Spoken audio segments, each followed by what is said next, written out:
BBA, BCA, BCom Computers, 100% placement guarantee. I create Degree College, Kukatpalli, Hyderabad. నమస్తే అమ్మా. నమస్తే అమ్మా. Tirupati Venkanna always trending. ఈ మధ్య కాలంలో విమాన వెంకటేశ్వర స్వామి బాగా ట్రెండింగ్ లోకి వస్తున్నారమ్మా. ఏ కాలం ఉన్నాడమ్మా ఆయన? అసలు విమాన వెంకటేశ్వర స్వామిని లోపల మూల విరాట్ని దర్శించుకున్న వెంటనే బయటికి వచ్చి అందరూ దండాలు పెట్టుకుంటారు. ఎందుకని? ఆయన పేరు అసలు విమాన వెంకటేశ్వర స్వామి అని ఎందుకుంది? ఆయనకి విమానానికి మళ్ళీ లోపల ఉన్న మూల విరాట్కి ఉన్న సంబంధం ఏంటి? ఇలా రకరకాలు తెలుసుకోవాలనిపించింది నాకు కూడా. అమ్మా, దీనికి చాలా కారణాలు చెప్తారు. ఒకటి ఏమిటంటే, లోపల స్వామివారిని పూర్తిగా పరిపూర్ణంగా దర్శించుకునే అవకాశం అన్ని సందర్భాల్లోనూ ఉండదు. పెడతాం హడావిడిగా ఉంటాయి. హడావిడిలో ఇలా అనుకునే లోపల కళ్ళు వెళ్ళిపోతాం. రూపాన్ని చూసామా లేదా వివరంగా చూసుకోవడానికి బయటకు వచ్చి చూసుకుంటారు. పై నుంచి కిందకి చూడాలని, కింద నుంచి పైకి చూడాలని, కళ్ళు తెరిచి చూడాలని, అసలు దీపాన్ని చూడాలని, ఎంత కంగారు ఆయన చూసేటప్పుడు. ఇవన్నీ రకరకాలు సిద్ధాంతాలు పక్కకు పెట్టండి. సిద్ధాంతం ప్రకారం వెళ్ళి కింద నుంచి పైకి చూసి, పై నుంచి కిందకు చూసి అంత తీరికుంటే అన్ని బానే ఉంటాయి. మరే అదేం కాకుండా చూడడమే అనుకో, ఒక్క క్షణంలో కూడా కంగారుగా కళ్ళు మూసేసుకుంటాం దండం పెట్టుకోవడానికి ఆనందం. కళ్ళు మూసుకుంటే రూపాన్ని ఎక్కడ చూసాం? అందుకని కళ్ళు తెరిచి చూడమంటారు. కళ్ళు తెరిచి చూసి మూసుకోవడం, బయటకు వచ్చాక మూసుకోండి. అంటే లోపల ఉన్నటువంటి రూపాన్ని బయటికి రానియకుండా అలా బ్లాక్ చేసేసాం అనమాట, తలిపేసి. కానీ అమ్మ బయటికి వచ్చిన తర్వాత మళ్ళీ ఒక్కసారి తలుచుకుందామంటే స్పృహలోకి రారెందుకమ్మా అసలు? మళ్ళా ఆయన మహత్వ అదేట, ఎన్నిసార్లు చూసినా అంతేట, అందరికి అలాగే ఉంటుంది. ఎలా ఉన్నాడు అన్నది గుర్తే రాదు అసలు. ఒకసారి తలుచుకుందాం ఎలా ఉంది అంటే అసలు గుర్తురారు వెంటనే టక్కున. అదే అక్కడ కొన్ని ఇంప్రెషన్స్ దగ్గర పెట్టుకుంటే వస్తాయి. నాకు ఒకటి గుర్తుంటుంది. ఆయన్ని నేను శుక్రవారం తెల్లారుజామున చూసినప్పుడు పాదాలు అవేం చూడలేదు. ఆయన కట్టుకున్నటువంటి చిన్న బరంపురం పంచెలో ముక్క గోజీలాగా పెట్టారు ఆయనకి. ఒళ్ళంతా ఖాళీగానే. ఎంత అందంగా ఉన్నాడమ్మా! నగలు పెట్టి ఆయన అందాన్ని చెడగొడతారు తప్ప ఎంత అందమైనటువంటి మూర్తి. వీళ్ళు 6 ప్యాక్ గిక్స్ ప్యాక్ అంటారు కానీ 8 ప్యాక్ తో 7 అడుగుల విగ్రహం అది. బ్యూటిఫుల్. బయటకు వచ్చాక నాకు గుర్తు ఏంటంటే, మొత్తం అంతా నల్లని విగ్రహం ఉంది, 2 మాత్రం శంకు చక్రాలు మాత్రం మామూలుగా వీటితో ఉన్నాయి, పైన కవరింగ్ తో ఉన్నాయి, గోల్డెన్ కవరింగ్ అదే ఉన్నాయి. కింద పాదాలు ఏమో చూడలేదు నేను, ఇప్పటికీ నాకు డౌటే. అంత బాగా చూసిన దాంట్లో శుక్రవారం తెల్లారుజామున 2ంటికి 1:00 ప్రాంతాలు చేస్తాం కదా అది.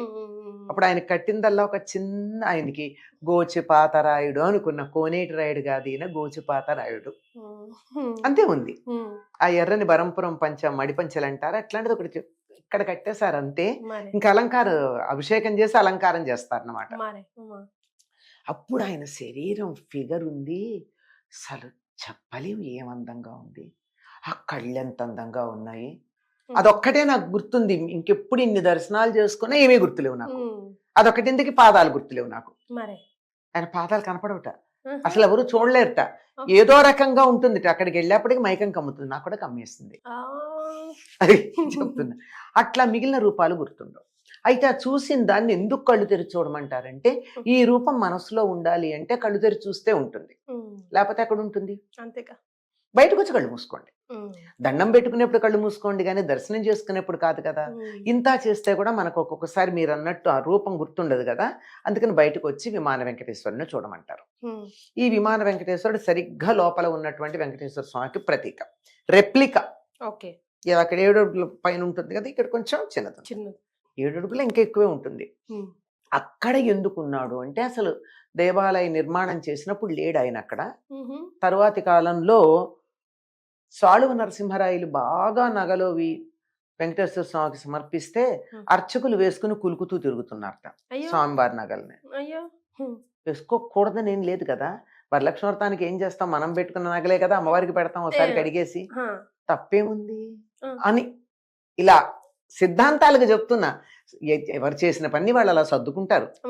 అలా సర్దుకునే దాంట్లో అలా ఉంటే ఆయన కోపం వచ్చి వాళ్ళందరినీ సంహరించాడు. దేవుడికి ఇచ్చింది పెట్టుకుంటారా అని. అది ఎక్కడా లోపలే.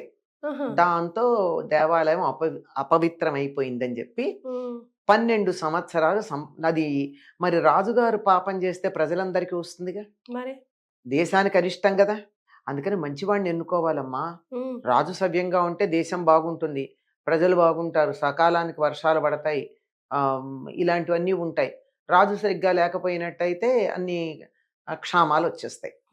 అందుకని దేశక్షేమం కోసం పురోహితుల వారు 12 సంవత్సరాలు అక్కడ సంప్రోక్షణాధికాలు చేస్తారు, అటువంటి పాపం ప్రజలకి రాకుండా ఉండడానికి.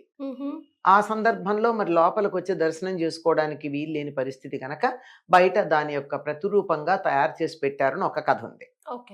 కాదు, వ్యాసరాయల వారు కొంతకాలం అక్కడ మధ్వ సంప్రదాయం, అది లోపలేమో వైఖానసం, తిరుపతి కొండ మీద మధ్వ సంప్రదాయానికి చెందినటువంటి వ్యాసరాయల వారు అర్చకత్వం వహించాల్సి వచ్చింది.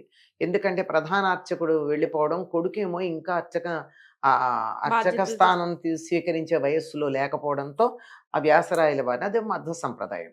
అందువల్ల వారు తను చేసేటటువంటి రోజుల్లోనే బయట దీన్ని ప్రతిష్ఠించారు అంటారు. ఇలా ఏదైనా లోపల చూడలేని వాళ్ళ కోసం ఇక్కడ ప్రతిష్ఠించారని కథలు. మనకు ఒక విషయం ఒకటి ఉంటే 4 రకాలు చెప్తారు తర్వాత, అది లోపల చూడలేని వాళ్ళ కోసం అని ప్రత్యేకంగా ఇది చూడడం, మెట్ల దగ్గర నిలబడ, బాగా ఇక్కడ తడితే ఎక్కడ ఉంటుంది, మళ్ళీ లోపల ఎంత ఉందో అంత ఇలా చూసుకుని రావడం. ఎంతమందికి స్పష్టంగా కనపడతాడమ్మా? అదే కదా. నేను విన్నది ఏమిటంటే, అసలు ఆ తలుపులన్నీ వేసేస్తే ప్రాకారం కూడా బయట నుంచి చూడడానికి, ప్రాకారం బయట నుంచి చూడడానికి పైన వెంకటేశ్వర స్వామి ప్రతిరూపాన్ని అక్కడ ఏర్పాటు చేశారని ఒక ఐతిహ్యం ఉంది. అప్పుడు ఈ ప్రాకారం ఉంది కదా లోపల, ఈ సంపంగి ప్రదక్షిణం ఇవన్నీ కాకుండా బయట నుంచి ఉంటే, అక్కడి నుంచి చూడాలంటే పైన ఉన్నది మాత్రమే కనపడుతుంది, అలా కనపడుతుందని. మరి అక్కడ ఉన్న ఆయన్ని విమాన వెంకటేశ్వరుడు అన్నారు. విమానం అంటే ఏమిటి? విమానం అంటే మన ఉద్దేశంలో ఏరోప్లేన్, గాలి మోటారు. మోటార్ మళ్ళీ ఇంగ్లీష్ పదమే, గాలి ఎందుకు చేర్చారు? గాలి మోటార్ రెండు. సరే, ఈ విమానం అంటే ఏమిటి అంటే, ఆలయం కానీ భవనాలు కానీ నిర్మాణం చేసేటప్పుడు పైకప్పు ఉన్న తీరుని బట్టి పేర్లు ఉంటాయి. గోపురము, విమానము. గోపురం అంటే ఇప్పుడు ఇట్లా పైకప్పు ఇట్లా ఉంటుంది, విమానం అంటే ఇట్లా ఉంటుంది, కొంచెం అట్లా కదా, ఇట్లా పాయింటెడ్ గా ఉంటుంది.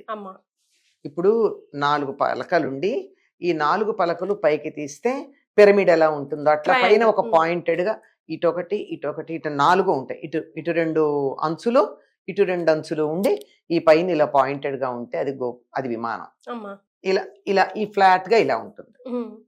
ఇలా గనక అన్ని 4 వైపుల నుంచి పాయింట్ ఇలా వస్తే ఇలా ఉండేది గోపురం, విమాన గోపురం. అది డిఫరెన్స్. మీరు కావాలంటే చూడండి, బయట గాలి గోపురాలు ఉంటాయి. గాలి గోపురాలకన్నిటికీ పైన ఎలా ఉంటాయి, 4 కలశాలు 5 కలశాలు పెట్టడానికి వీలుగా ఫ్లాట్ గా స్ట్రైట్ లైన్ ఉంటుంది. గర్భగుడికి ఎలా ఉంటుంది? గర్భగుడికి ఒకటే కలశం పెట్టాలి, 4 పక్కల నుంచి వచ్చి ఇట్లా పాయింటెడ్ గా. అట్లా పైకప్పు ఉంటే దాన్ని విమానం అంటారు, ఇట్లా పైకప్పు ఉంటే దాన్ని గోపురం అంటారు. ప్రాకారం దగ్గర, ద్వారబంధాల దగ్గర ఉండేటటువంటివన్నీ గోపురాలు. ఎన్నో గోపురాలు, ప్రతి ప్రాకారానికి ఒక గోపురం ఉంటుంది. అంటే తిరుమలలో మనకి ఇది ఒకటి, బయట ఒకటే ఉంటాయి. మిగిలిన బయటది కూడా ఇప్పుడు మనకి పెద్దగా కనపడట్లా, అంతే ఉంటాయి. కొన్ని దేవాలయాలకైతే బోలుడు గోపురాలు ఉంటాయి, బోలుడు ప్రాకారాలు ఉండి, 7 ప్రాకారాలు ఉండి, దాన్ని 4 పక్కల నుంచి వచ్చి 4 పక్కలు ఒక్కచోటే జాయిన్ అవుతాయి. అదేమో ఈ 2 పక్కలు ఇట్లా వస్తాయి, ఇలా ఇలా ఇలా జాయిన్ అవుతాయి. ఇదనమాట తేడా. విమానంగా ఉన్నటువంటి పైకప్పు ఉంది కదా, గర్భగుడికి ఎప్పుడు విమానంగానే ఉంటాయి. అలా ఉన్నటువంటి చోట పెట్టిన వెంకటేశ్వరుడు కనుక విమాన వెంకటేశ్వరుడు అన్నారు. అంటే విమానం మీద ఉన్నటువంటి వెంకటేశ్వరుడు. సో జనరల్ గా మనం వెళ్తాం, అందరం దర్శనం చేసుకొని వస్తాం, కానీ స్టోరీ బిహైండ్ ఇట్ చాలా తక్కువ మందికి తెలుసు. సో ఈ 2 కథలు చెప్పుకుంటారు. వ్యాసరాయల వారు పెట్టారని, తర్వాత సంప్రోక్షణ కోసం 12 ఏళ్ళు మూసేశారని. అలా మూసేసినప్పుడు మరి బయట నుంచి స్వామి దర్శనం కావాలంటే ఎట్లా? తిరుమలకు వచ్చారనుకో, తిరుమలకి వస్తే దర్శనం అయితే మంచిది, దర్శనం కాకపోయినా తిరుమలలో అడుగు పెడితేనే పుణ్యం. మరి అట్లాంటిది వచ్చాక విగ్రహాన్ని చూడకపోతే తృప్తి ఉండదు అంతే. అందుకోసమని ఈ ప్రాకారం బయట నుంచి చూడడానికి విమానం మీద వెంకటేశ్వరుని పెట్టారు. అట్లీస్ట్ ఆయన అక్కడి నుంచి దండం పెట్టుకుని అక్కడి నుంచి ఈ లోపల ఉన్న ఆయన ఇలాగే ఉంటాడు, మీరు చూడండి అని పెట్టింది. అప్పుడు దానికి ఎక్కడ అని వెతుక్కోవడానికి కష్టపడకుండా దాని చుట్టూతా ఒక వెండి తోరణం పెట్టారు. ఆ వెండి తోరణం మధ్య ఉన్నది. మనం ఈ మెట్లెక్కి నానా తిప్పలు పడి చూస్తే అక్కడ ఉన్నాడు అని చూడడమే తప్ప మీకు ఏమన్నా ముఖం కనపడుతుందా? కనపడదమ్మా. కనపడదు కదా, బయట నుంచి కనపడదు. దూరం నుంచి చూడడానికి. మరి అక్కడి నుంచి చూడడానికి మనకి ఇప్పుడు అవకాశాలు లేవు. అప్పట్లో అది తప్ప గతి లేని రోజు. ఇక్కడ కూడానమ్మా ఒక దానికి ఏదో రకమైనటువంటి మనుషుల మీద ఎంత ప్రేమ అంటే మన సంప్రదాయానికి, మన సనాతన ఋషులకి, ధర్మానికి ఎవ్వరికి కూడా అసంతృప్తి కలిగించకుండా ఏదో రకంగా తృప్తి కలిగించే ప్రయత్నం చేస్తారు. అలాంటి దాంట్లో ఆ నిర్మాణం నుంచే, ఆ ఆలోచన అంతా నిర్మాణ దశ నుంచే, అసలు ప్రారంభం నుంచి మనకి జాతి ప్రారంభమైనప్పటి నుంచి సాటి మనిషి మీద ప్రేమే. అలాంటిదే ఇక్కడ భక్తులు వచ్చి వెళ్ళిపోతే ఎట్లా అని ఆ కనపడడానికి పెట్టారు. సూపర్ అమ్మా, ధన్యవాదాలు.